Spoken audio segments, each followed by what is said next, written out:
Nuclear blackmail लंबे अरसे से चलाया,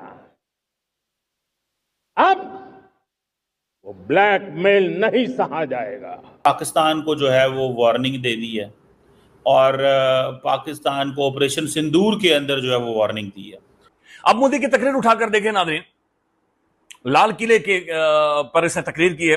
मोदी साहब ने ये कहा है कि पाकिस्तान की न्यूक्लियर ब्लैकमेल को हम जो है ना वो नहीं करेंगे। तो मोदी ने आज कई संदेश दिए। अब जो नाज़रीन उससे गुफ्तगू की है बड़ी सख्त गुफ्तगू, खून और पानी एक साथ नहीं बह सकता। अमेरिका को भी जो है वो अलर्ट कर दिया, ठीक है।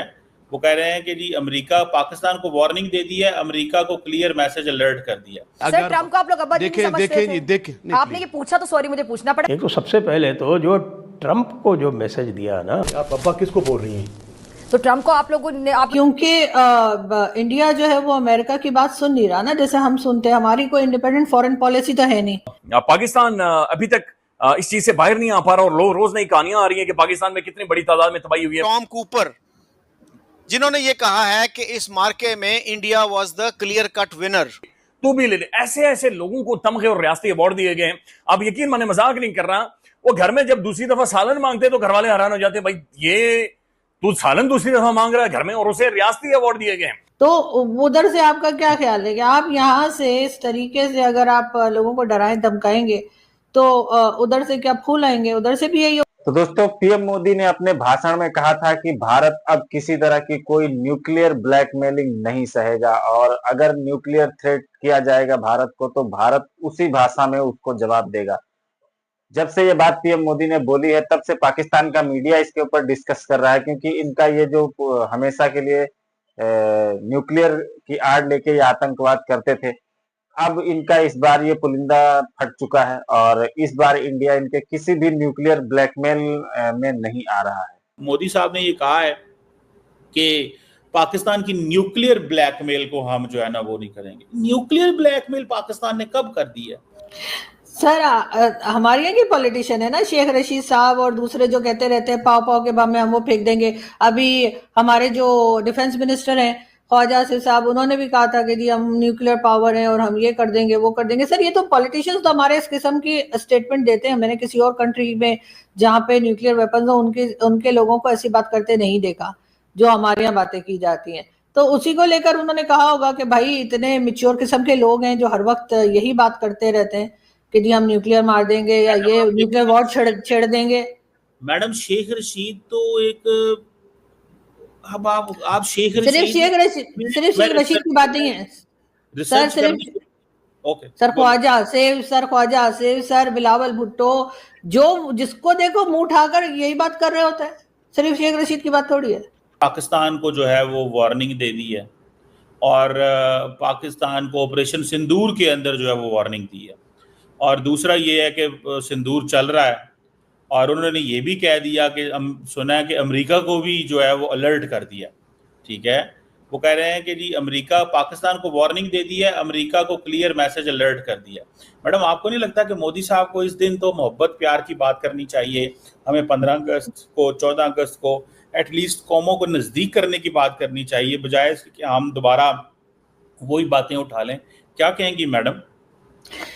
सर सबसे पहले तो मेरी तरफ से भी तमाम इंडियंस को जो है वो कहना चाहिए कि 15 अगस्त की मुबारकबाद, और इस बात की मुबारकबाद कि उनको हमसे छुटकारा मिला।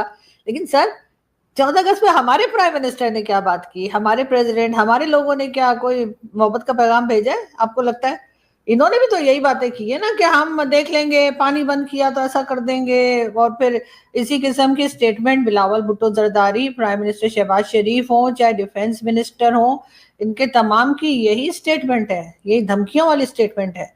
तो उधर से आपका क्या ख्याल है कि आप यहाँ से इस तरीके से अगर आप लोगों को डराएं धमकाएंगे तो उधर से क्या फूल आएंगे? उधर से भी यही होगा। मुझे नहीं पता आप कभी वाघा बॉर्डर गए, यानी मैं एक बार गई हूँ कुछ 2 साल पहले।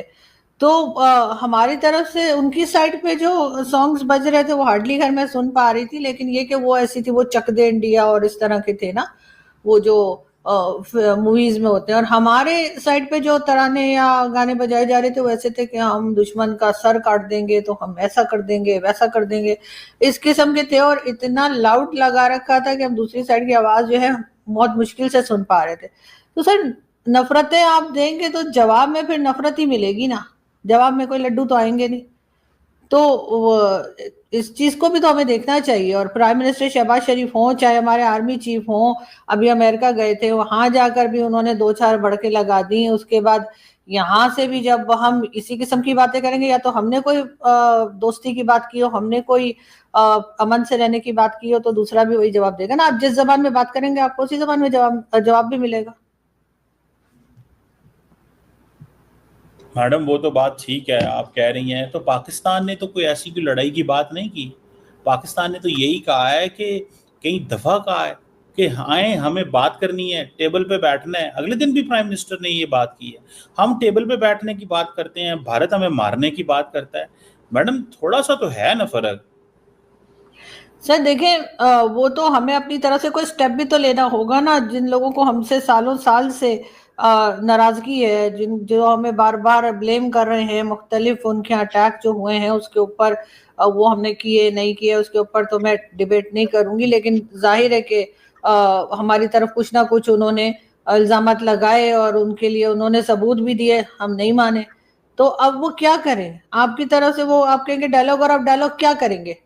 वो अगर फर्ज करे वो आ जाते हैं बातचीत करने, वो कहेंगे कि जी आपके यहाँ फलाना टेररिस्ट है, फलाना टेररिस्ट है, हाफिज सईद है, ये है वो है। आपने कह देना नहीं वो तो है ही कोई नहीं। तो वो क्या बात करें आकर? आप खुद बताएं। जवाब तो हमें हमें अभी से पता है कि हमारे यहाँ से क्या रिप्लाई जाएगा।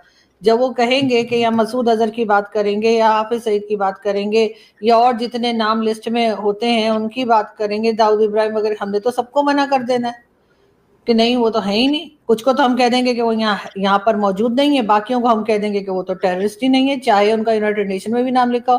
तो सर ऐसे लोगों से बात करके फायदा क्या होगा भारत को?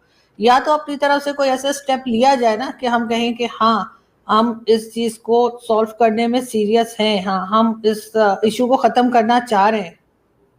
मैडम दहशतगर्दी तो पाकिस्तान में होती है। अभी इस महीने 4 पाकिस्तानी मेजर शहीद हुए हैं, 20-25 पाकिस्तानी जवान शहीद हुए हैं। सर इंडिया पे तो हमला तब कर देते ना जब वहां पर टेररिस्ट होते। जब टेररिस्ट अपने ही हमने बिठा के रखे, हमने खुद ही बनाए हैं, हमने खुद ही प्रोड्यूस किए हैं, चाहे वो जनरल परवेज मुशर्रफ ने कहा हो, चाहे अभी आपके डिफेंस मिनिस्टर ख्वाज आसिफ साहब ने कहा हो कि हम 30 इयर्स मिलिटेंट्स को पालते रहे, हमारी गलती थी, हम डॉलर लेके। तो इसमें कोई दो राय नहीं है कि पाकिस्तान न्यूक्लियर बॉम्ब की आड़ में आतंकवाद फैलाता है और दुनिया भर के आतंकवादियों को जो है ये, मतलब दुनिया में कहीं पे भी आतंकवाद का कोई मैटर होता है वहां पे पाकिस्तान का हाथ निकलता है। और जैसे कि बात हो रही है कि बैठ के बात करने की, पीएम मोदी ने बैठ के बात करने के लिए ही पहले विजिट किया था पाकिस्तान को, लेकिन पाकिस्तान वो चाहता नहीं है। आतंकवाद का साथ पाकिस्तान छोड़ नहीं सकता। तो तभी पीएम मोदी ने कहा था कि टेरर टॉक एक साथ नहीं होगा। तो जब तक आतंकवाद खत्म नहीं होगा तब तक कोई बात नहीं होगी, और पाकिस्तान आतंकवाद को खत्म करेगा नहीं तो ये बातचीत किसी टेबल पे जाएगी ही नहीं। और पाकिस्तान सिर्फ ब्लेम करता है, ये दुनिया को दिखाने के लिए बोलता है कि हम तो बात करना चाहते हैं, हम कहते हैं बैठो बात करेंगे, लेकिन पीछे से वो आतंकवाद भी कर रहा है। तो जब तक आतंकवाद खत्म नहीं होगा तब तक कोई बात होगी नहीं। पाकिस्तान ऐसे ही रोता रहेगा और हर बार जैसे ही ये कुछ करेंगे फिर अगली बार इनकी वैसे ही पिटाई होने वाली है।